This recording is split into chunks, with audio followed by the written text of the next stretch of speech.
Humans are the galaxy's apex threat, and they don't seem to mind. The bridge of the Cthar scout vessel Vigilance was silent.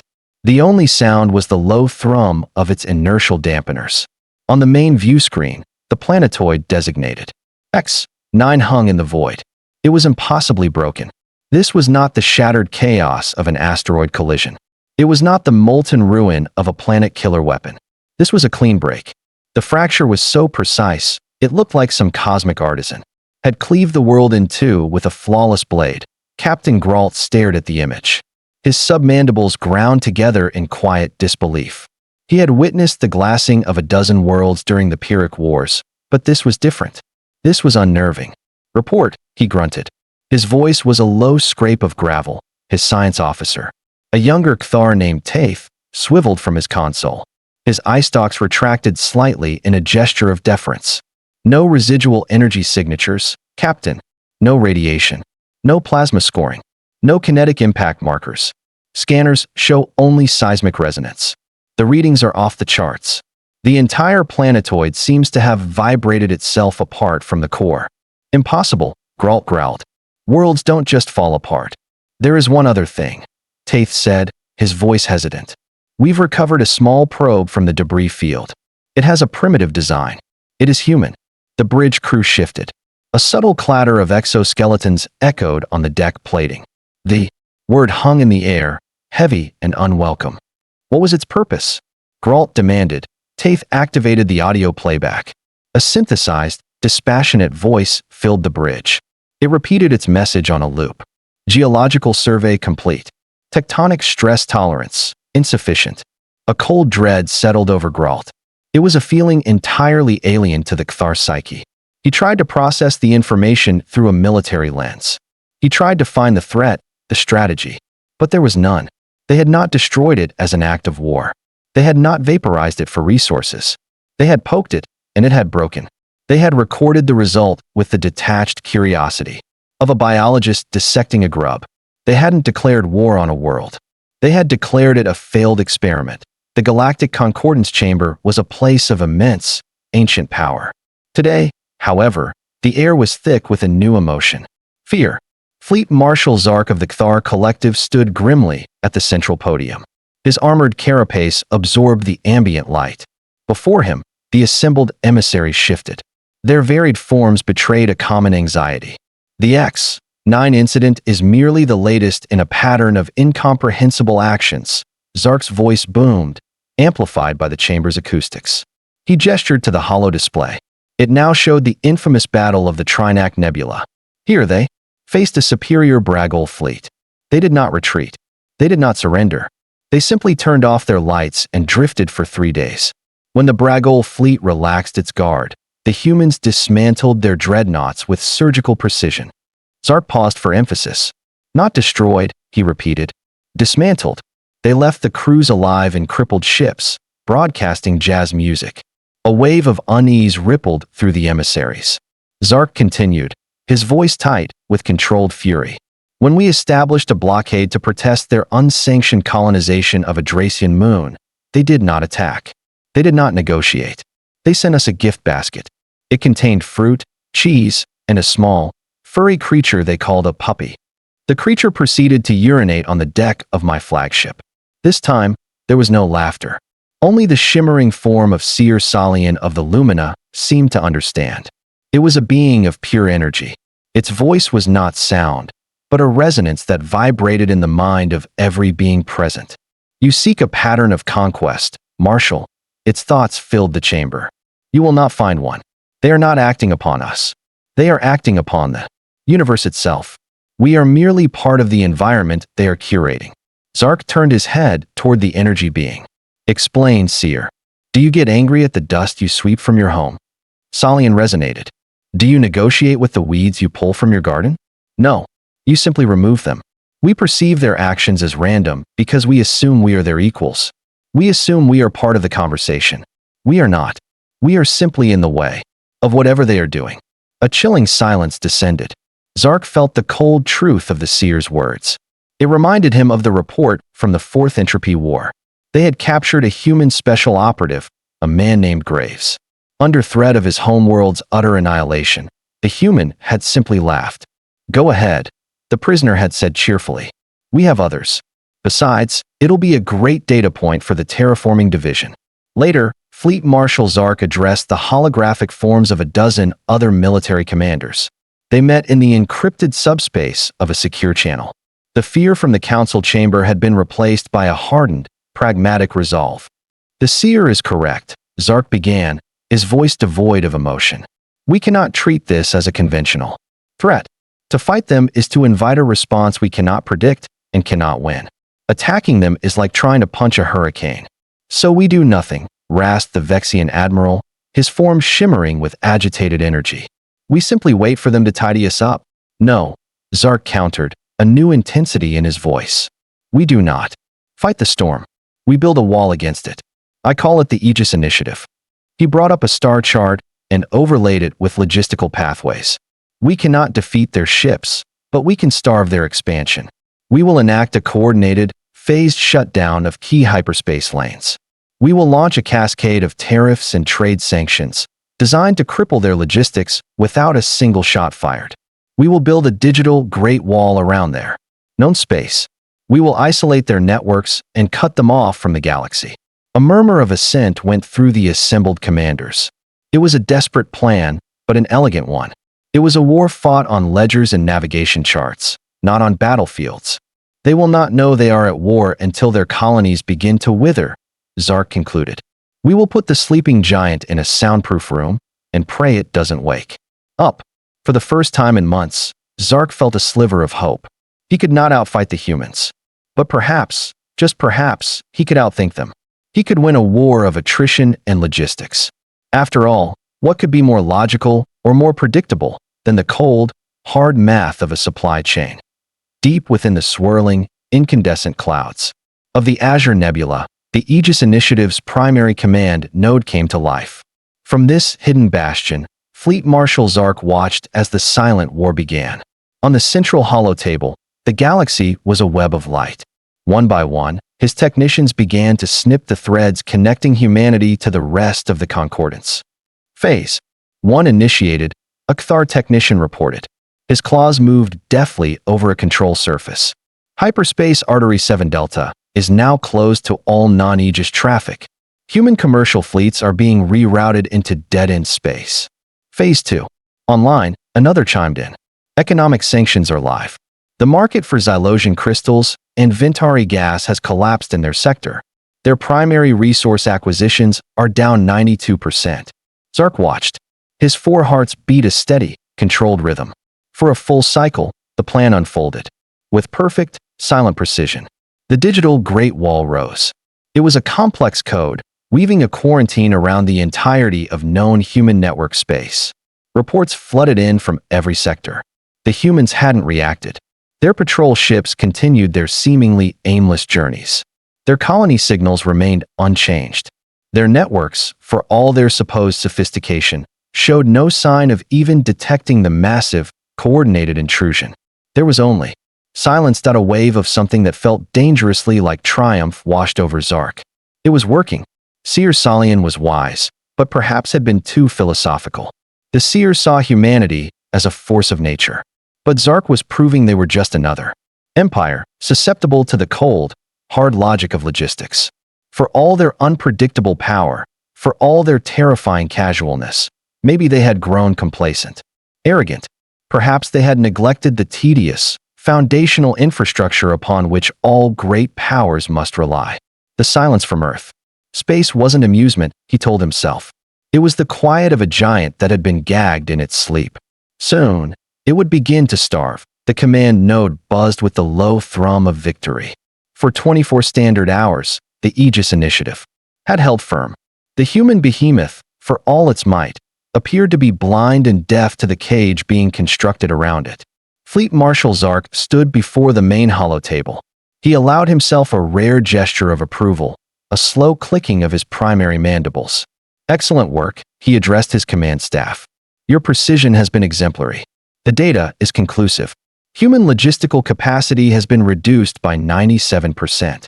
Their inter-colony communication has fallen to pre-space flight levels. They are cut off. They are isolated. They are contained. A ripple of pride went through the assembled Kthar. They had done the impossible.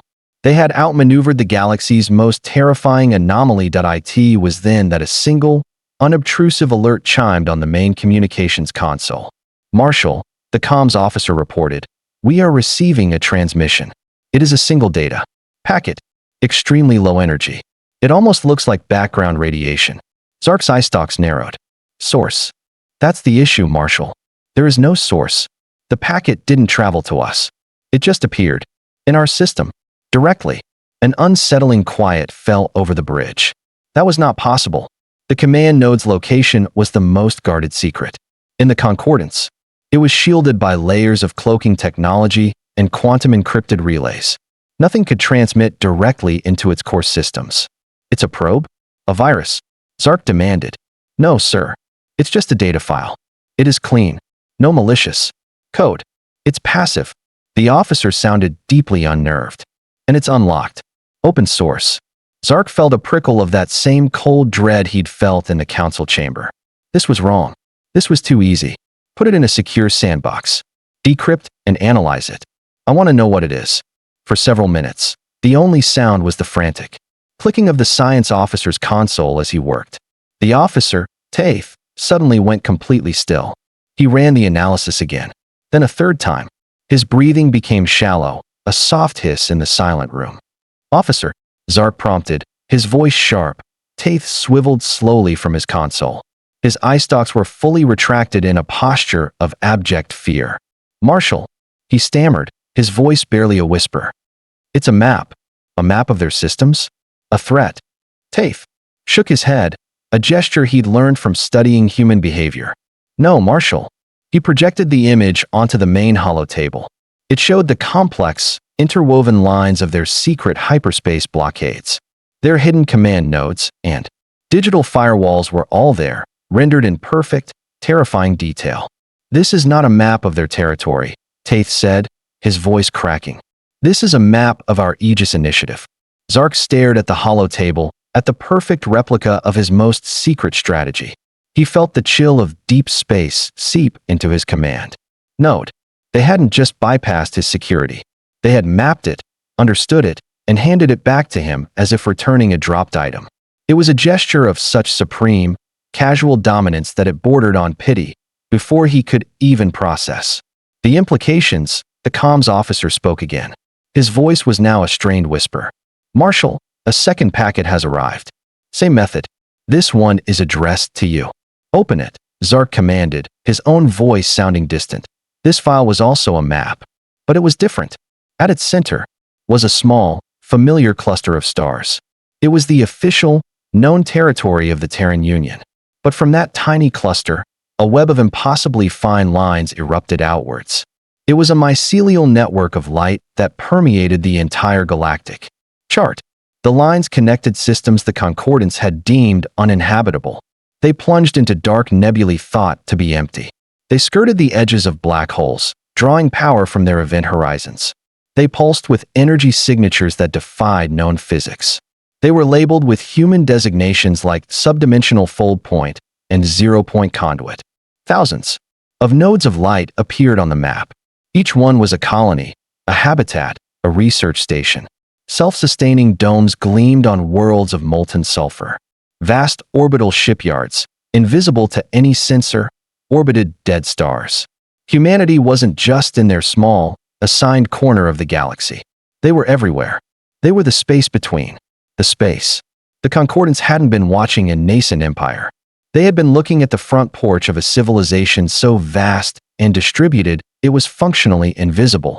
Zark finally understood. The seemingly random expansion, the lack of a centralized military doctrine, the careless displays of power, it all made sense. They weren't expanding like an empire. They were growing like a force of nature, filling every available niche with patient, unstoppable, and utterly silent efficiency. Their greatest weapon wasn't a dreadnought or a kinetic rod.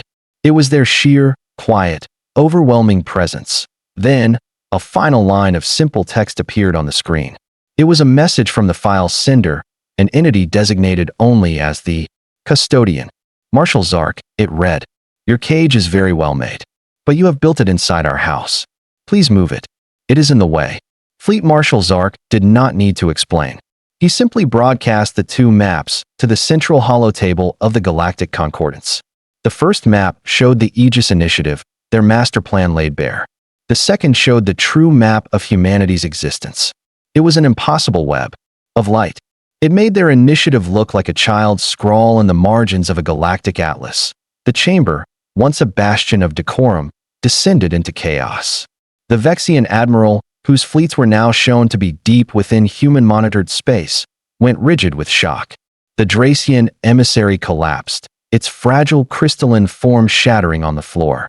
Others scrambled for their private comms, sending panicked retraction orders to their fleets, their spies, their economic warfare cells. It was too late. The silence from humanity wasn't a lack of awareness.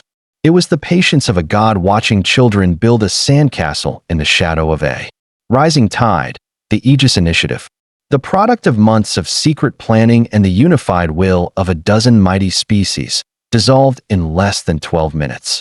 Alliances forged in fear fractured into self-preservation.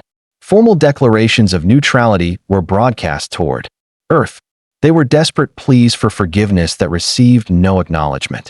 They went, as all things seemed to go with humans, utterly ignored. Amid the pandemonium, only Seer Salian remained still. Its energy formed dimmed to a deep, sorrowful indigo.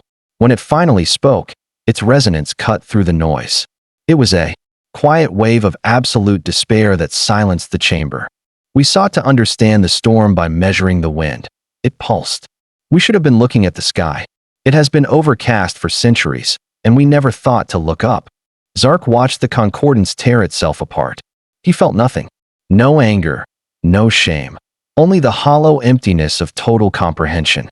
On his private console, he gave the order to delete all files related to the Aegis Initiative.